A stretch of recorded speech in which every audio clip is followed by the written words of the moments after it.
Now we have been through 3 parts and we're going to the economic part now. And just to wrap up, I've told you about the general thing about HACCP, why we applied it to this about the imbalanced situation.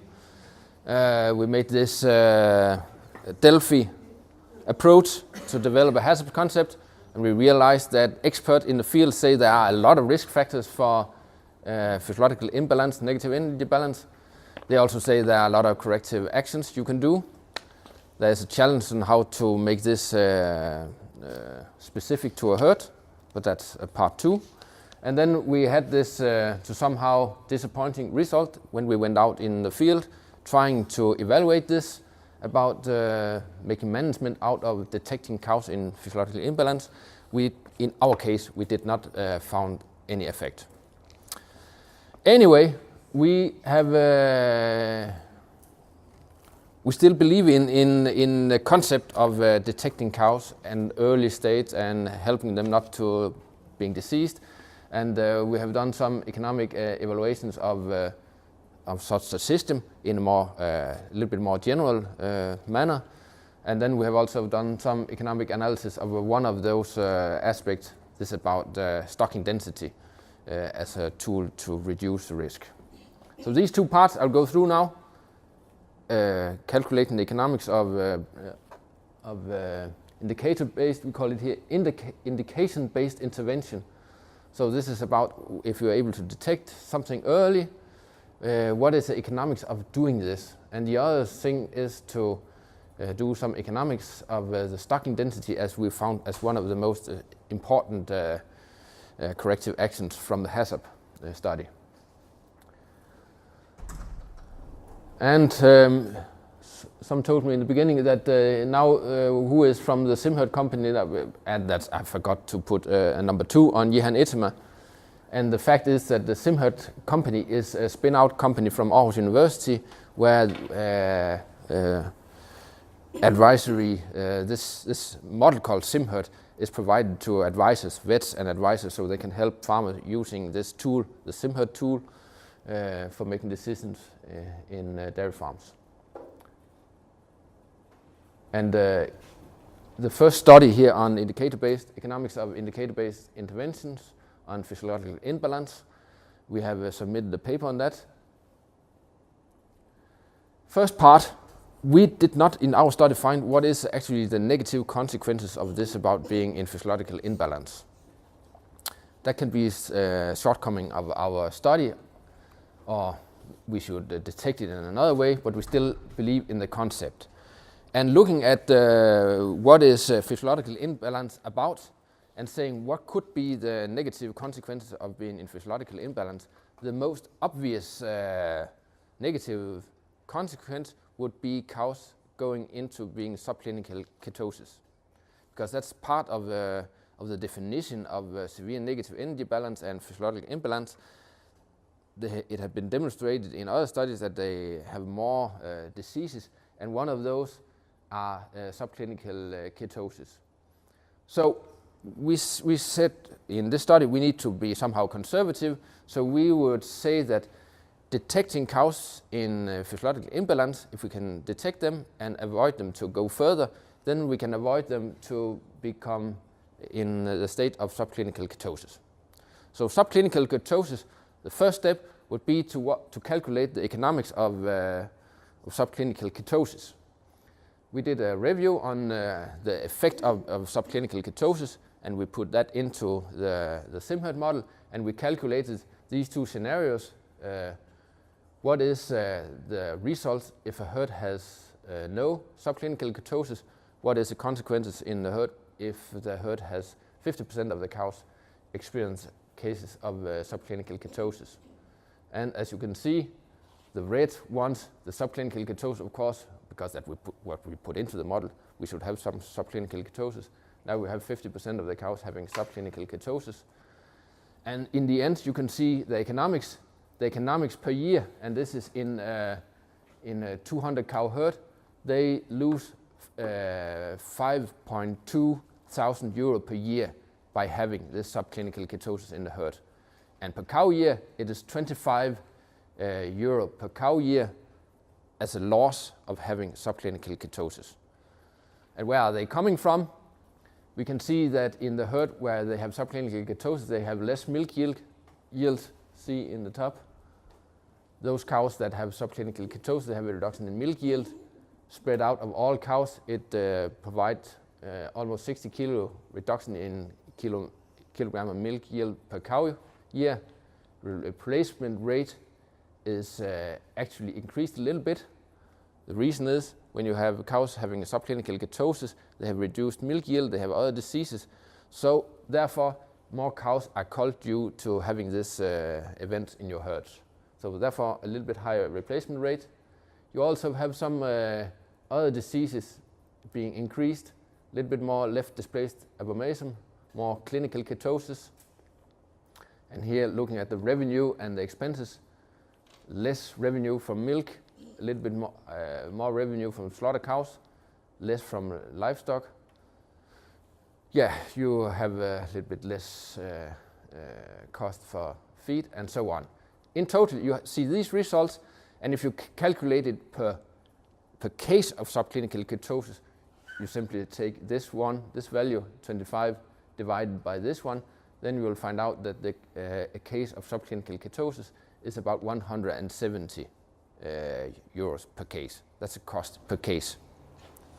But the farmer is usually more concerned about these numbers. What is the consequence in my herd to have a certain level of the disease? Okay, now we have established what is the consequence of subclinical ketosis. So can we identify cows in, and now sorry, we use another term for this, imbalanced, physiological imbalanced. Can we identify cows in this status by an indicator-based intervention system? Yeah, that's what you have heard about all this week. Can we develop a system that can identify that? And for calculating economics of that, then we need to recall a little bit about the basic theory of a diagnostic test. Are some of you actually epidemiologists? But you have learned about diagnostic tests somehow, sensitivity and specificity, and otherwise here's a little bit wrap up on that. Here we deal about a diagnostic test on pregnancy. And this patient go to his doctor, have for some reason a pregnancy test. And the test say, you are pregnant. There's probably something about this test here. Probably the test failed here. So what we can say here from diagnostic test theory, we have a false positive. He's probably not pregnant. The test say he is pregnant. So there's something wrong with the test. We have a false positive. Over here, she also went to the doctor, have a test, and the test say, no, you're not pregnant. We cannot be sure, but it could look like something wrong with the test here, that actually she is pregnant, and we have a false negative. So this about diagnostic tests, of course that relate also to the issue we're dealing with here, to finding cows being in physiological imbalance. Yeah? Type 1 error, type 2 error. Yeah. In statistics. Yeah, but when you talk about diagnostic tests and in books of epidemiology, you have a lot about this. And it fit well when we go further and want to make economics on this.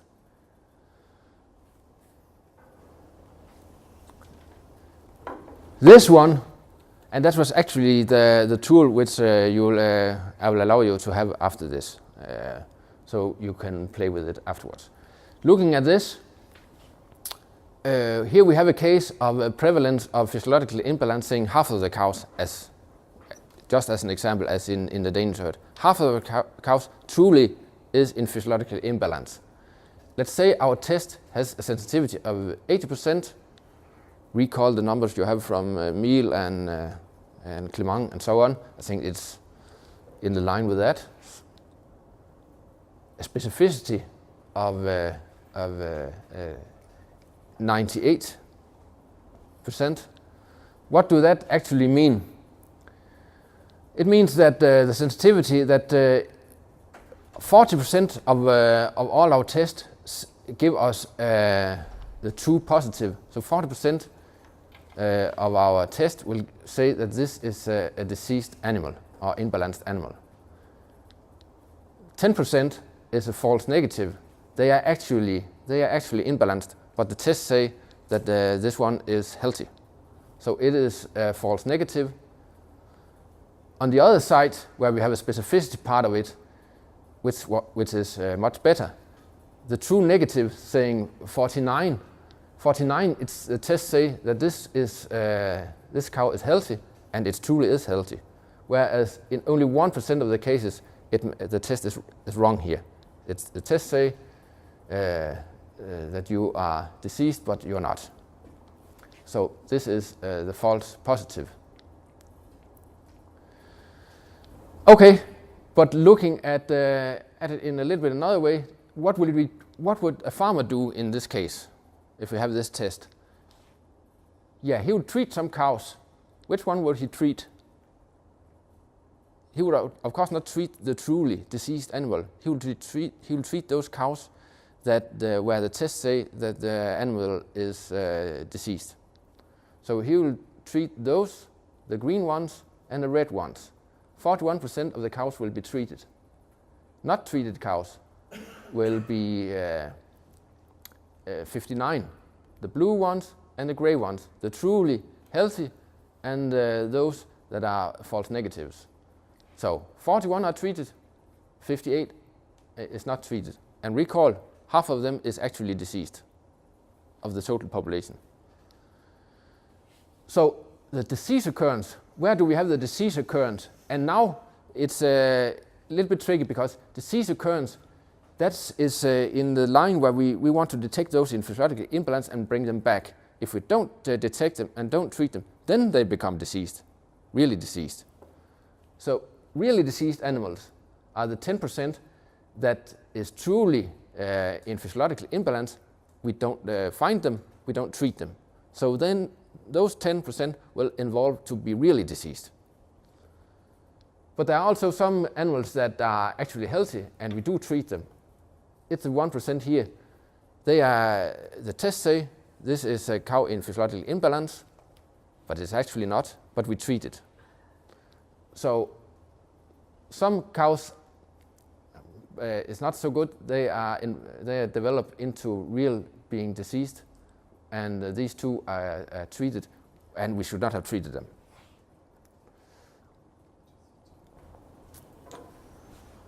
Yeah, I think that's what it says here.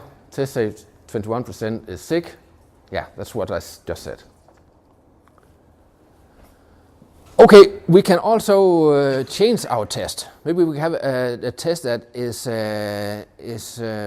adjusted in another way, or we can have a test that has other characteristics. So now we have a test which are higher on sensitivity and lower on specificity.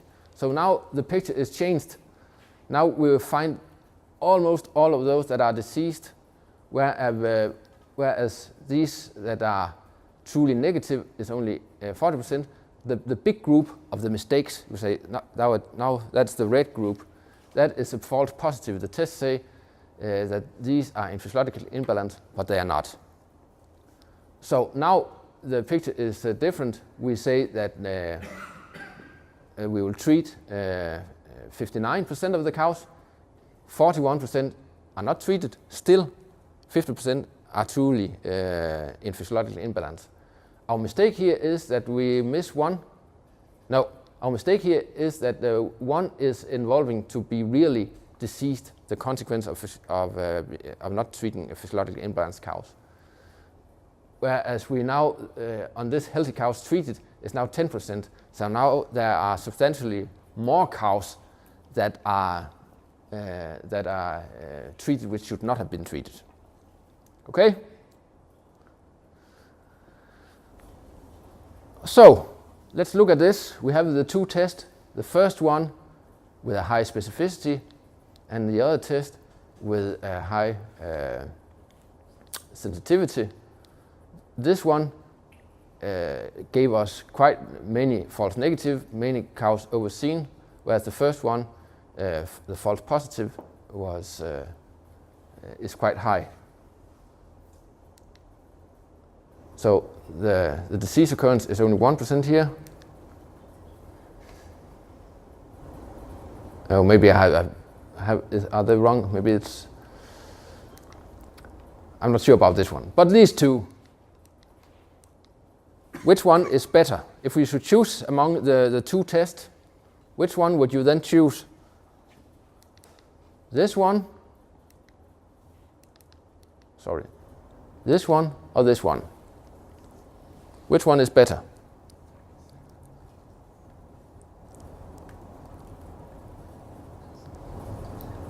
Yeah. What? From the economic point of view, second could be better. Why? Because you don't spend money with treatments. Yeah. This is the second one, but here you have the number of treated cows is actually higher here. Yeah. Yeah. So first, sorry, not. So you actually prefer this one. You only treat Yeah. 41, and then you accept some of more cases involving to being real diseased. If we talk about the costs, Yeah. but also how if we take in balance the costs with milk, Yeah. milk loss. I don't know if it is better to be one or another. If I have the higher losses of milk, I prefer the second one to treat many healthy cows, but to have to Yeah. reduce the milk loss. Good point. That's Yeah.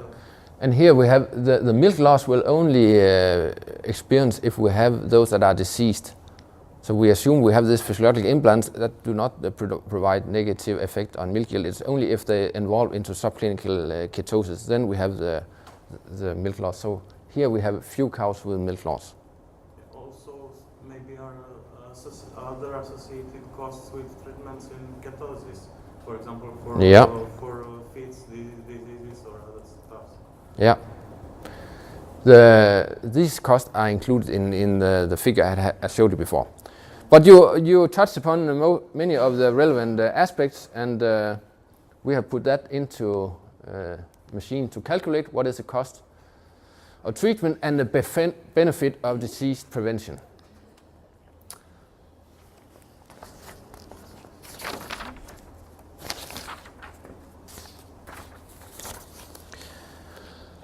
So, this one is again from a spreadsheet where we have opened it up a little bit more.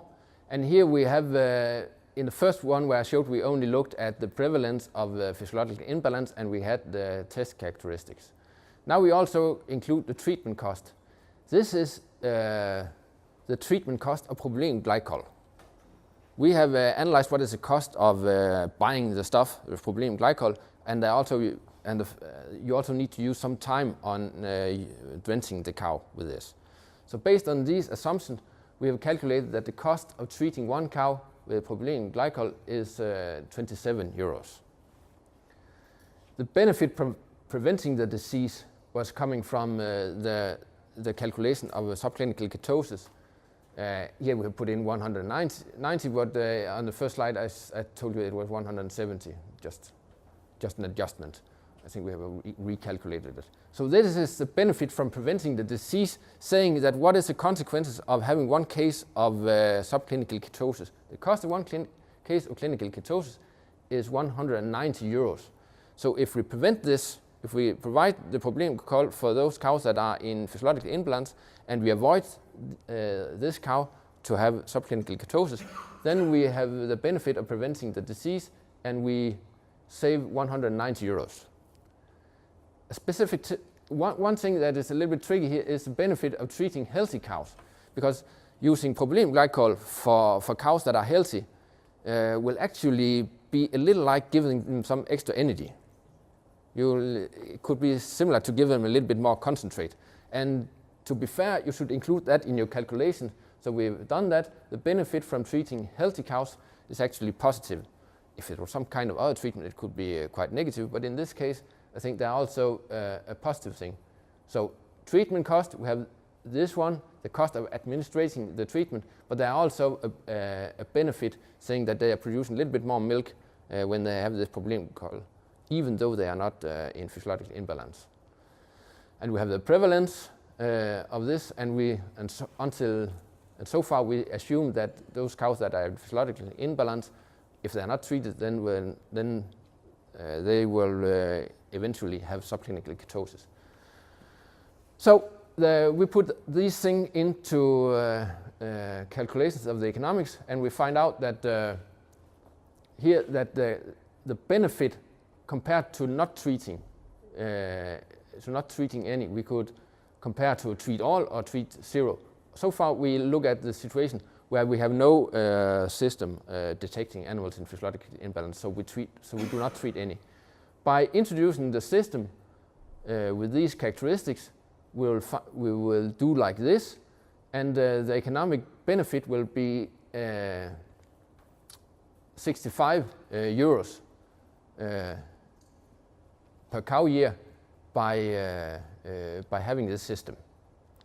So in this case, we will actually earn from the system compared to if we treat zero. Please stop me if there is something that is missing.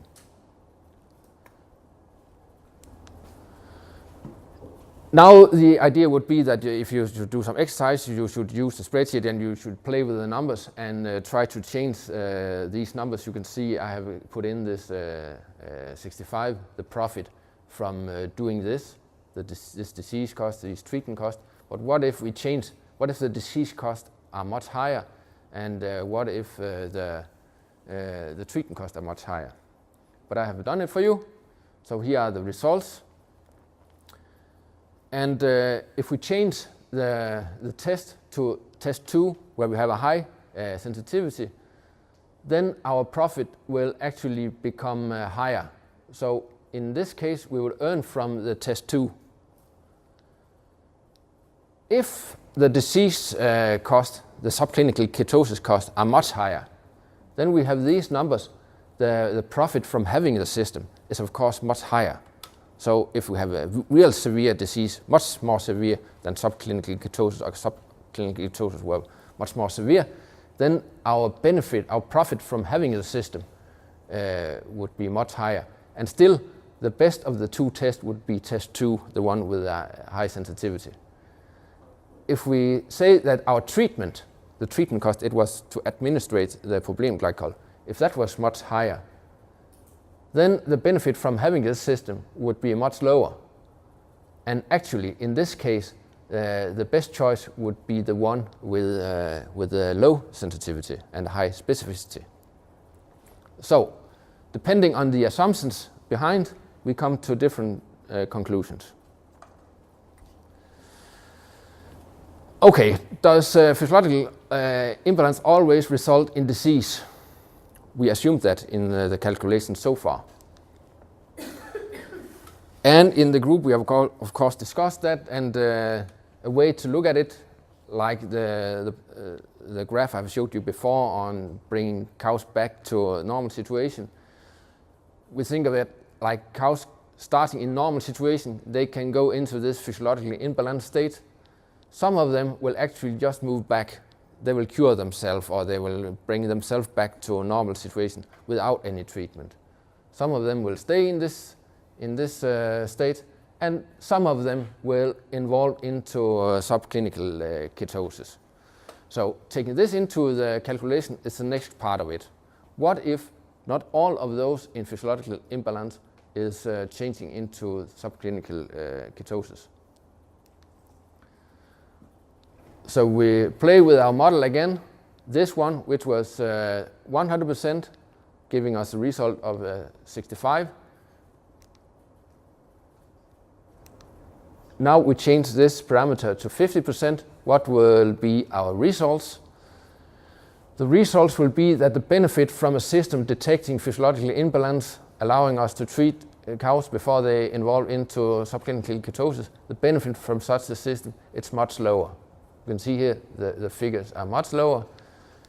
Still, we should go for the same type of test as the preferred one, type 1 test, type 2 test. But here we can see we actually don't have any benefit from it. So in this case, we should actually not buy the system. We will actually lose money from buying the system. So that's an additional part for the economics. So finally, what can we spend on such a system with this assumption? How much money can the farmer pay for this? Here we need to include yet another aspect, because what you should do in economics is not to compare the new situation with nothing. You should compare your new situation with the best available alternative. And the best available alternative, one of them could of course be that you treat zero. You don't have the system, you don't treat any.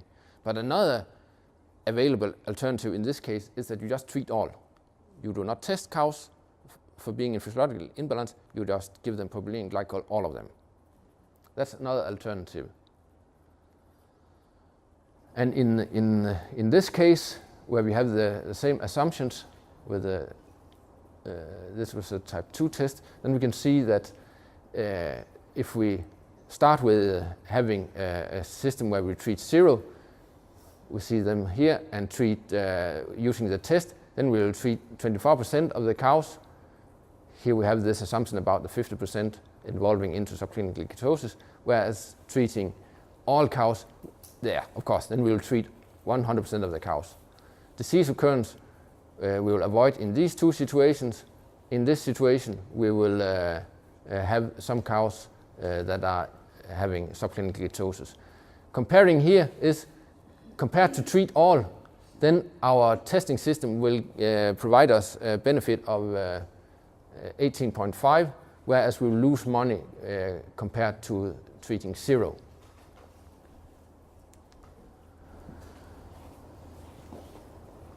But these are the added value. These are the added value of the test. But actually, looking at the net return of each of those, then we can see the test system provide us a negative of 6, treating all a negative of 24, and treat zero a negative of 4.8. So in this case, treat zero is actually the best.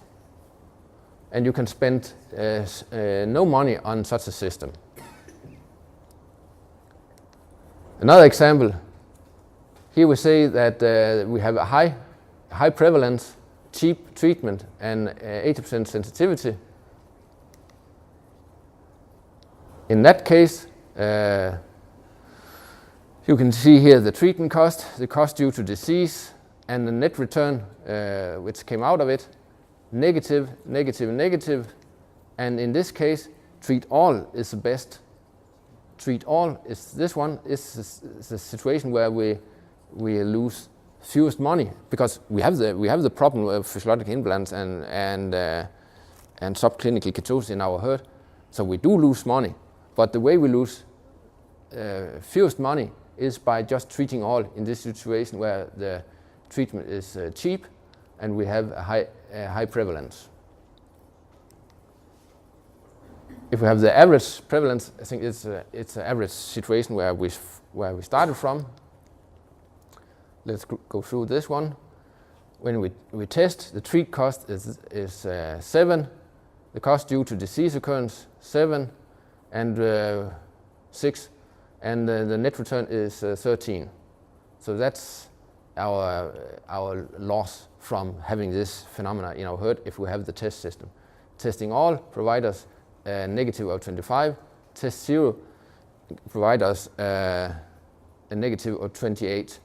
So the added value, there are some added value from having the test in both situations. Compared to treat all, we can earn something from having the test. Compared to treat zero, we can earn something. So in this case, we should of course invest in the detection system, because treat all, you have too high treatment costs. You can see here if you treat all, you have too high treatment cost, and treat zero, you have too much disease occurrence, so the cost of disease is quite high, and this is in a situation where we have the prevalence of, it's 30% here. So you can see, depending on these assumptions about what is the cost, the prevalence, and so on, you come to different conclusions whether it's a good thing to invest in such a system. Yeah, test is the best in this case. You can spend 13 euro, because that's the difference here in the two scenarios. So you can spend 13 euro per cow year in such a system if you want to have benefit from this. Okay, any questions about this? And you will have the spreadsheet, so you can play with these, and I think you can play with this in cases that are similar, but yeah, where you want to go. Yeah, questions? Question, maybe it's too different. The costs, entering the diagnosis test costs, because anyway, if you want to make a decision, you must test it all the cows anyway. So in that cost from treatments or preventing, yeah, are also costs with diagnosis. Those costs are here, because that's a part of the investment. Okay. So if you can have these tests for this amount of money, if your supplier say, I can test all your cows in this way, and it costs you less than this, yeah, then it's then it pay off for you. Because decision to treating all or treating none is after I made the test. Yeah, but The cost of the money already spent. no, you should not think of it in that way. You should think about that. If you have an idea about what is your situation in your herd, what is the level of the problem, looking at how many subclinical ketosis cases you have. Maybe can be done a scoring system about ketosis without testing to know to have a general score of your farm. Yeah, that could be a way. But otherwise, less expensive than making the testing. Yeah, once again, be sure I understand you. Make a scoring, for example, I don't know, if I have diarrhea in cows, number of cows with diarrhea, and something to show me if I have some problems with ketosis I give just an example. Yeah. Some hints to put in on the paper, makes small statistics and make a scoring. Okay, I take the test for all the cows because it's possible to have some ketosis problem, like farmer. Yeah. Yeah, I can see your point. You don't know if I think you don't really know if you should compare to treat all or treat zero. Yeah, that's. Yeah, and that's the point. If you don't know the level, then you can say then it's difficult, and you can choose to say, okay, I only want to make my calculation based on treat zero. But it's not. If you eventually find out that you have a high level of the disease, then you can make the adjustment. Should I compare to treat all and treat zero? So from a general perspective, when you do calculations like this, it's important to realize what is the best alternative. So try to come with the best guess of what is your best available alternative. Because I know this from other research studies we have been in. Someone developed some tools that can help you on something, and they compare it to a too naive system, saying, okay, we do nothing, and we have some system doing something intelligent. And they compare these two situations. But quite often there is something in between you can also have done. You can have addressed your problem in a more cheap way. So therefore it's important aspect of something you should learn, that it's important that you compare to best alternative. Have that in mind. Okay. More questions, comments?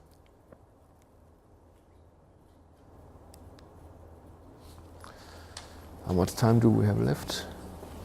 Half an hour. Economics of stocking density. That's the final study we have been working on this, because we saw in the HACCP system that development that stocking density was one of the critical control points and corrective actions to address. So if you realize that you have problem with cows being in physiological imbalance and they develop into more severe cases of diseases or reduced production, then reducing the stocking density could be something to address. But as you already mentioned, how do we calculate that? Because it has many implications to change the stocking density. And this has been work on this before. This is just to wrap up on the HACCP study. But this about stocking density, the economics of stocking density has been calculated before. There is a quite new study on Albert de Vries from 2 years ago. He calculated that 100% stocking density is actually the optimal level in a herd. And he said that it is most sensitive to milk price and effect of overcrowding on milk yield, because he put in the assumptions of what is the consequence of overstocking in a herd. It is less sensitive to the effect of overcrowding on culling and reproduction. But one thing in his study is that it is a kind of steady state comparison, which is quite fair. You want to find out on the long run, should I have a lower or higher stocking density? But it do not really fit into our situation in the HACCP system, because that is something you should respond to. You should respond to something that is involving in your herd, and then you should maybe come back to normal level again. So our question was, what is the economics of a temporary and a permanent reduction in stocking density? And of course, our interest was, what is the effect of a temporary reduction in your stocking density? And our hypothesis was that money is lost when reducing cow number, since cow are culled too early. So this about looking at it from a temporary perspective is something else than looking at it from a long run perspective. That was our assumption. Assumption for reducing stocking density with 10% on performance. If you do that in a herd, looking at literature, best guess is that you have a 1.5% higher milk yield. Your risk of involuntary culling is reduced by 0.5%. Do you know about involuntary culling? What is that? Any suggestions? What could that be? Don't know. Culling is sometimes divided into voluntary cullings and involuntary cullings. And it's the voluntary cullings are those that the farmer decide, this cow, I don't like this cow in the herd because she has low milk yield or poor reproduction. Low milk yield, of course, I don't earn money from this cow, so I voluntarily choose to cull this cow. It can also be that the cow has not become pregnant, and it is far away from calving, so it will eventually have too low milk yield, so it will also be culled voluntarily. So these two, reproduction and milk yield, if that's poor for a cow, then the farmer decides to cull the cow, and we call it a voluntary culling. Most of the rest, if we should do it simple, is involuntary culling. It's accident happens to the cow or something, consequence of diseases, which makes the situation in such a way that the farmer need to cull the cow, and that's why that's a consequence of on stocking density on culling. It is that it's those involuntary cullings. Cows that do not fit in, is not able to manage to be in the herd anymore because of it's not able to get access to the feed bunk and so on.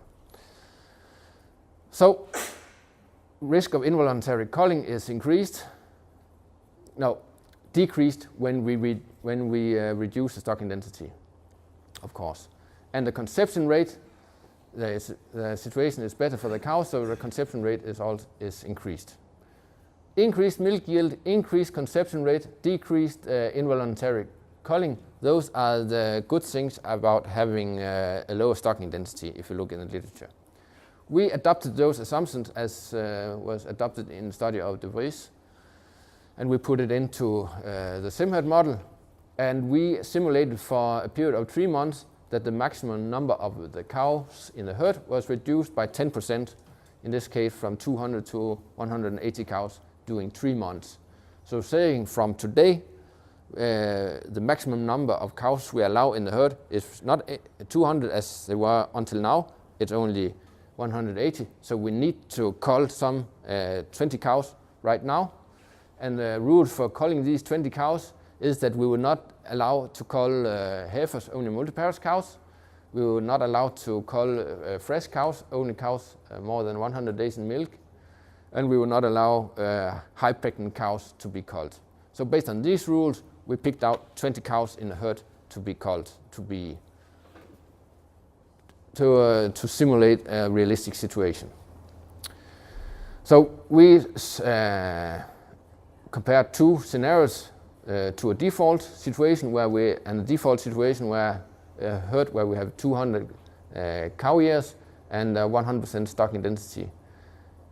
One of the 2 alternative scenarios was a temporary reduction by these 20 cows, where we return to the original cow number using own heifers, and we do not buy in any animals. So we reduce now the number of cows from 200 to 180, and after 3 months we started to build up our herd again based on our own animals.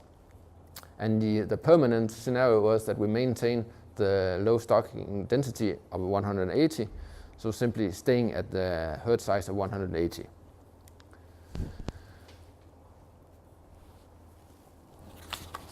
Now first some technical results. Yeah. Are you very modest in your improvements?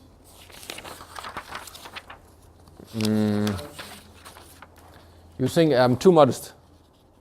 Well, 0.5 increasing conception rate, that's like saying from 40 to 40.5 then? I think you're right. But the challenge here is that if you should go to literature and find the estimates on this, there are not so many studies really comparing this in a proper way. So therefore, these estimates can be conservative, I admit that. Okay, but it's not that you deliberately did that, or it's just the best guess from literature right now? It's the best guess from literature, yeah. And our main task was here also to look at this about temporary reduction compared to a permanent reduction. And in previous studies, they have looked at only the permanent reduction, and we adopted the same assumptions as they did.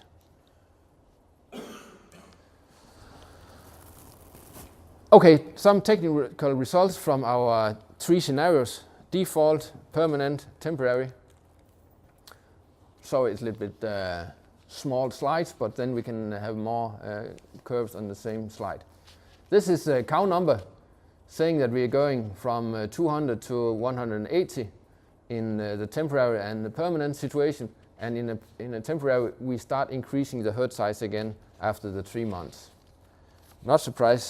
Not anything surprisingly on that. The voluntary cullings.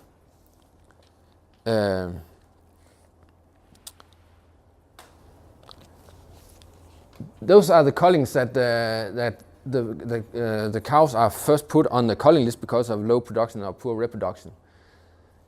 Of course, in the beginning, in the temporary and the permanent situation where we reduce the herd, we are picking cows from the culling list, so we have more cullings in that situation.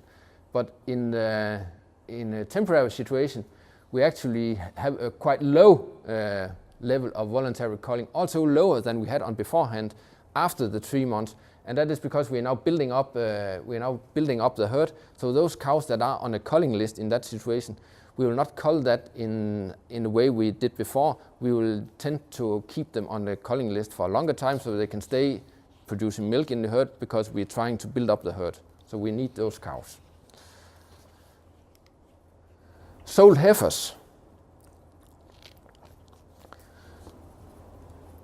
Of course, in the beginning, when we reduce the herd, we need to sell some extra heifers. They are in a herd and they come and say, I want to go into the cow herd, but that's not allowed because we are reducing herd. So in the temporary and the permanent situation, you sell fewer heifers in the very beginning. In the permanent situation, you still have, you could say, too many heifers in your barn compared to the reduced herd size. So for a quite long period, as they grow older, you will still need to sell some extra heifers as compared to what you did before. Whereas in the situation of the temporary reduction in herd size, you will actually sell no heifers in a period where you are building up the herd. All heifers are needed to build up the herd again. Proportion of first parity cows. Yeah, of course we will have more first parity cows or prime parity cows when we have the situation where we the permanent after the period where we start again building up our herd, then you will have more prime parity cows here because you need to have all the heifers you can get from your own young stock into your barn. So for a quite long period, you will have more prime parity cows in your herd than you had on beforehand. Finally, milk yield per cow year. You will have, if you look at the cow level milk yield, it will increase in the beginning. And for the temporary, it will stabilize at the level it was before. And in the permanent situation, it will stay higher. Can someone explain me that one?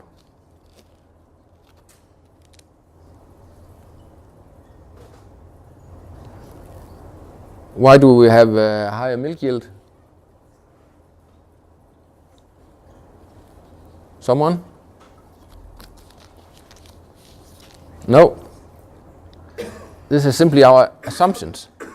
We assume that when we have a lower stocking density, there are more room for the cow. The cow have better possibilities to access the feed bunk and so on. So they will. That's our assumption. We will have higher milk yield per cow when we have a lower stocking density. In this situation where we stay at the low stocking density, we will have higher milk yield continuously, whereas in the temporary situation, we will have a stocking density which is equal at this point, and the milk yield per cow will also stay the same at a certain point. Okay, and now the economic results. This one again, the cow number, just to recall how it is. The gross margin per quarter in the herd, so this is the total income at the gross margin level in the herd. We can see here that the permanent situation, they actually earn less money, even though they have a higher milk yield per cow and so on, but they have fewer cows, so in total they earn less money in this herd. That's also the case for the temporary scenario, less money in the beginning, but also it takes quite some time before it is up earning the same money as on beforehand.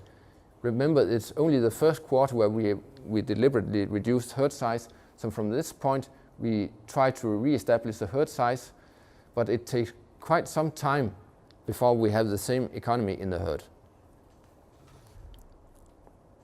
Actually, these are quarters, so it takes, you can see we should be around here, and that's around 2 years after the beginning before we have the same economy in the herd.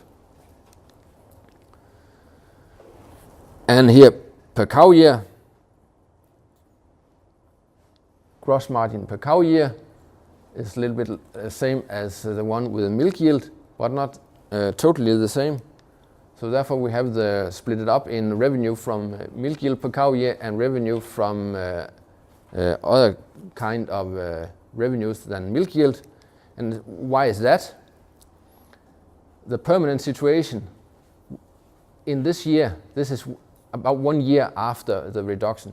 In that year we have additional revenues not coming from milk, but it's a good year after the reduction of cow number because of all the young stocks that are still underway. We started with a 200 cow herd.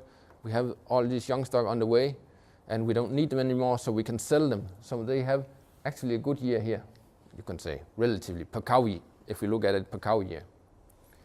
And the temporary situation is still have a little bit trouble here. In addition to the reduced revenue from milk per cow year in rebuilding the herd, and that cost money. So, if we should summarize it as a kind of investment, you can say net present value, what is the consequences of that looking at the 5-year perspective, and 5 year is actually these 20 quarters you have here. Reducing the stocking density, you will lose 18,000 euros on a gross margin level, whereas in a permanent situation you will lose much more money, more than 100,000 euros in total over those 5 years. And these numbers, you should remember, this is compared to the default where we have the 200 cow herd continued. So in both situations, reducing it 3 months temporary, rebuilding, you lose money. Reducing the herd by 20 cows permanently, you will lose money, much more money.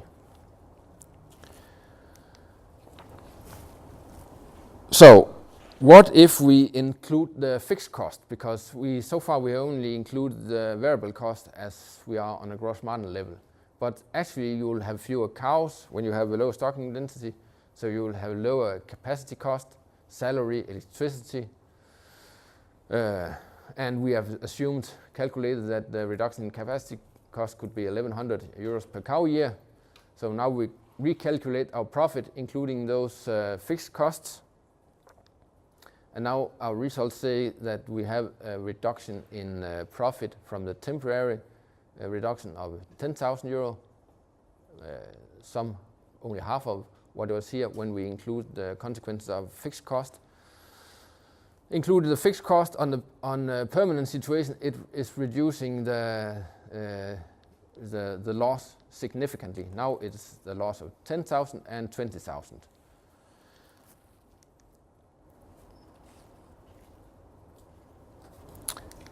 A point here to realize also is that this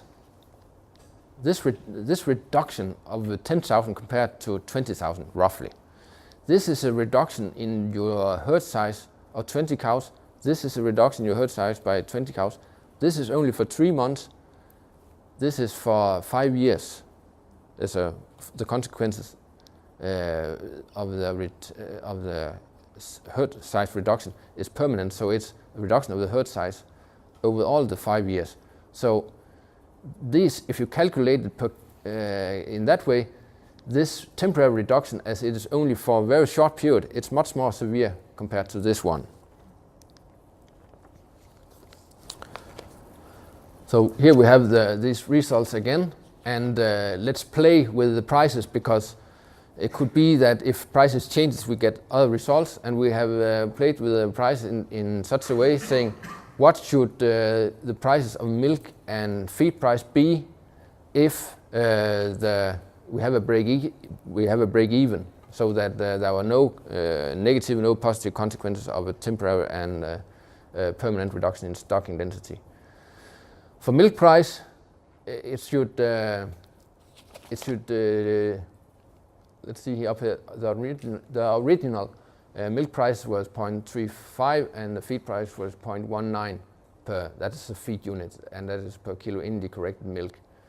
If we should have no negative effect of a temporary reduction in stocking density, then our milk price should be as low as 0.21. The feed price should be as high as 0.38, almost doubled. Whereas a permanent situation, we will have a break even when the milk price is reduced by only 3. So we have a milk price of 0.32, and also you can say a slight increase in feed price will make it break even. So you can say when feed price is doubled, when feed price is double as high in a year to come, it is good to lower the stocking density temporarily. Double as high, that's much. When the milk price is 0.21 only in a year to come, then 90% stocking density is just as good as 100%. So that's also here in the situation. So that is quite significant differences. So for permanent, the break-even price, the break-even milk price is a lot higher, and the break-even feed price is a lot lower. So the conclusion is that calculating the consequences of such a temporary change in stocking density, which would be the case if you look at it as a corrective action in relation to having cows in physiological imbalance, if you should use that as a tool to overcome this problem, you should be aware that the economic consequences based on the other assumptions are quite severe. A temporary reduction in your stocking density is quite expensive because of all the additional cost of rebuilding your herd again. I know that was a lot of numbers, but are there any questions, comments on that? The point here is that a very simple way of calculating the consequences of stocking density surely underestimate the consequences when we talk about a temporary reduction in stocking density. So therefore it's important to do more advanced calculations like this. And the other one, I think the tool you can have on the economics of intervention-based detection and treatment can be used in many situations where you can play with different sensitivity and specificity and consequence of treatment and the disease. Yeah. Common questions on this? Yeah. We made this analysis calculation to look at the different aspects. But I was wondering if it's not possible to, for the last study, to check for how many months we could make the temporary separation, and then we will get better results. You choose just 3 months, but maybe to check how many months would be better for us. Yeah, you can say if you increase it until the permanent. Yeah, we have not tried it because, but we could. But of course, it will gradually, as you increase the 3 months, then the result will gradually be similar to the permanent. But we could, of course, have done it 6 months, 12 months, and so on. But the key message here is that if you should use it in a concept like this, in a HACCP concept where you should adjust for a period, then it's the key. Then you'll probably not reduce the stocking density for a year or two. Then it should be a response to something going wrong in your herd. Maybe you feed stuff, something in the management, say that now the level of physiological imbalance or something is increasing. I should respond to this now. Then it's not realistic that you will have a low stocking density for years. It is a response, so you should bring back to your normal situation again. And the key point here is that there are some additional cost of this reduction in stocking density when you have a short period of reduction in stocking density. But we could also have different density and get different results. Yeah, you could say not 10%, you could have 5%, 15%, and so on. Of course you can do that, but I think keep in mind the key message that there are some extra costs with the temporary reduction in stocking density. That's a key message. And we also have this situation is also applicable to a situation like this year, where we have in Denmark and in many other countries it was very dry this year. So the situation for farmers is that they don't have so much feed in their barn. So what should they do? Should they feed the cow less? Should they reduce the number of cows? Reducing number of cows has been, if you look in magazines, it's recommended quite often, say, yeah, do that, reduce the stocking density because you have some additional advantage of higher milk yield per cow and so on, because those cows that are staying in the herd, they get more room, they get more access to the feed, so and they will produce more. But and that's right, and we have put these assumptions into our calculations. But something that I think that are missed in those calculations are the cost of rebuilding again. It is more costly than people usually are aware of. I think your model and your calculation it should be vary from different country to country, because like in Denmark, your building for making a hard is big expensive. But if you prepare the hard building like the dairy hard or something, and the milk price is different. Yeah. So then we need to take the decision on the basis of the situation of the country. Yeah, that's a good point. If you are in Australia and you don't have a building cost in this way, and the stocking density is something really different, then this study is not applicable. This study is applicable to a situation where you have a barn, where the cows are going inside all the time or most of the time. Also, I have another observation. For example, in Denmark, the genetic level of cows and productivity is at maximum level. Sometimes you can low density and take buy better cows or improve your genetics of cows and obtain the results. So that's the idea. That's some levels are blocked in some countries, but in other countries that levels are not blocked. That's the idea. Yeah, but the assumptions we used about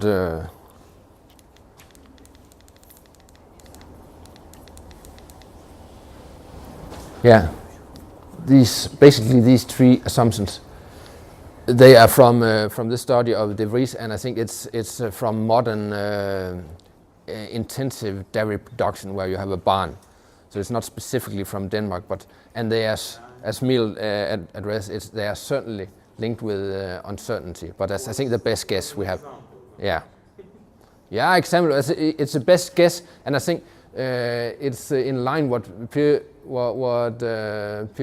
people usually observe. If you reduce stocking density, then the milk yield per cow do increase, and you get better conditions per cow.